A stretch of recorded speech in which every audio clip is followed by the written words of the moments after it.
7ই November আমরা যথাযোগ্য মর্যাদার সঙ্গে পালন করব। সেই জন্য আমরা কতগুলো আপনার কর্মসূচি গ্রহণ করছি, সেই কর্মসূচিগুলো আমি আপনাকে জানাচ্ছি।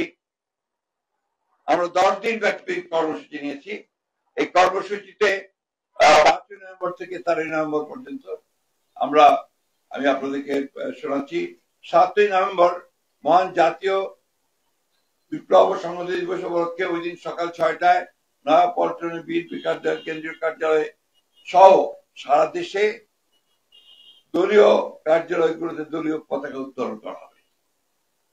2 নম্বরে দিবসটি উপলক্ষে 7ই নভেম্বর সকাল 10টায় দলের জাতীয় নেতৃবৃন্দ সহ সকল পর্যায়ের নেতা কর্মী মহান স্বাধীনতার ঘোষক সাবেক রাষ্ট্রপতি শহীদ প্রেসিডেন্ট জিয়াউর রহমানের মাজারে পুষ্পস্তবক অর্পণ করবেন ও ফাতিহা পাঠ করবেন। এই দিবসটি উপলক্ষে বিএনপির উদ্যোগে 7ই নভেম্বর 2025 এটা মহানগরের উদ্যোগে, ঢাকা মহানগরের উদ্যোগে শুক্রবার বেলা 3টায় নয়াপল্টনস্থ বিএনপি কেন্দ্রীয় কার্যালয়ের সামনে থেকে র্যালি অনুষ্ঠিত হবে। ওই দিনই সারা দেশে বিএনপির উদ্যোগে জেলা উপজেলা পর্যায়ে র্যালি অনুষ্ঠিত হবে। এছাড়াও দিবসটি উপলক্ষে দলের অঙ্গ সহযোগী সংগঠন সহযোগী আলোচনা সভা, অন্যান্য কর্মসূচি পালন করবে।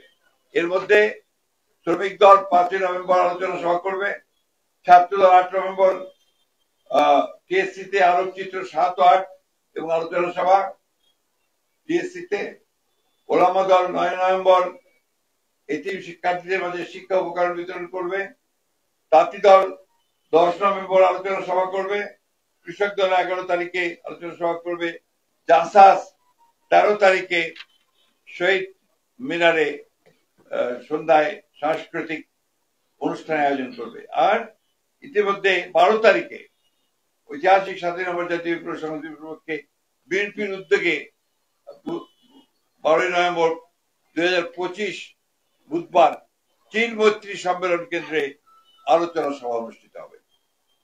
এছাড়াও এই 7ই নভেম্বর উপলক্ষে ডকুমেন্টারি, ভিডিও চিত্র, প্রিন্ট মিডিয়া সহ ফেসবুক, ইউটিউব, অনলাইনে অনেক ডকুমেন্টারি প্রকাশ করা হবে। এর মধ্যে 7ই বিপ্লব সংহতি উপলক্ষে পোস্টার ও প্রপত্র প্রকাশ করা হবে। এই ছিল আমাদের কর্মসূচি।